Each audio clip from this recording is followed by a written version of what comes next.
Okay, set it wide as I said was great. Okay, the first movement you had here now as the club went back. When you move, there you go, there's your little twitch.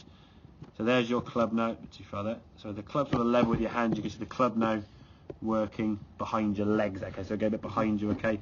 So the club now is going to want to flatten off, or you have to try and lift, and if you stay flat and keep going round your body too low, your club will come too far from the inside, which will be another compensation to the ball doing this, okay, but often it's the ground beyond the golf ball, okay. Or you then try and lift your arms up, but then you do that and you come down too steep and you might fat the golf ball, okay. So the pre-shot waggle we sort of try to get you to do here now is the sort of hands are going in and the club's going out. So the takeaway now, this felt massively exaggerated, and you can see the club now is just on the outside there of your hands. Again, that's an exaggerated version, okay, but that's still gone from there to there. That's still a good couple. I mean, think of the size of your feet. I mean, okay, the camera's nearer to the clubs than the camera, but that's probably about another 18 inches of exaggeration, which is quite a lot when you think about it, okay, but we could do more, okay, in practice, okay. If we can do more, the better, obviously, because at real speed, when the club does go back, okay, we are there. So it's still a little bit, yeah, it's in between the two, exactly, okay. But from the top of the backswing, as the club starts working up, gets a really good position here. Now the club now is actually more in line. When the club's gone inside, if you can just see the club, it's get too dark. See how the club face now is more to the sky? So having that club on the inside, your club face now is there, which is closed, whereas this club face now is perfectly square. So it's lined up with your left arm a lot better. As you then come back to the golf ball, it's having that freedom to release that club to target. Greg, the angle's coming in there, head of the club through the shaft going towards the golf ball. It's a really good sort of plane there. Now you bring the golf club on. Club now coming down perfectly on the toe line there. Lovely. Really good compressed strike.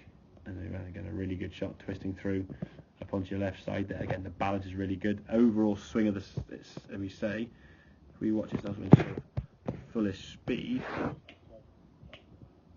it just looks balanced and smooth. There's speed there, which is great. We like speed. Speed's a good thing, okay? Don't try and slow the swing down. We want to get as much speed as we possibly can, but getting that sensation of that, so the hands, and that you can... This applies to all the irons, yeah? Every club. Even more so when you're sort of doing chip shots. If you're doing it, because that's kind of your chip shot technique, okay? If you went back too far on the inside chipping, you'd get some real sort of chuggy behind the ball or thins across the green. So if you can work on keeping this club outside the hands, you've got a chance. You've got all good players. They'll always have the golf club for the majority in this position out to the hands. What they do up here sometimes is their own sort of thing, like Kuchar, Furyk, Bubba, all they always hit the golf club back with a good takeaway, and they sort of just preset the club themselves. But this is the position we're trying to get the club into. It just starts to swing off with a good move, get the club in the right position. We've got a chance to bring the club back to golf ball square. Once that golf club gets stuck behind you there, you're in no man's land. You've got to start.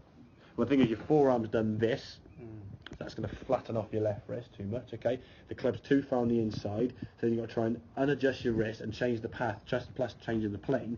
That's three things you've got to do from top of the backswing when you get those black positions because the club getting too far inside. So the top of your backswing there at 7.73, you've got to adjust three things by the time you come down to the golf ball 200th of a second later. Okay, it's not a lot, a quarter of a second. You can't do that really. There's not a lot that can go on in that time frame. And again, you hit some shots pretty straight, but the strike was a little bit not quite there. Get that club working up a bit more. You can compress the ball a bit better. Get that ball flat down. It's some better shots. Okay, mate, make sense? Yeah, really good. Yeah. Good man.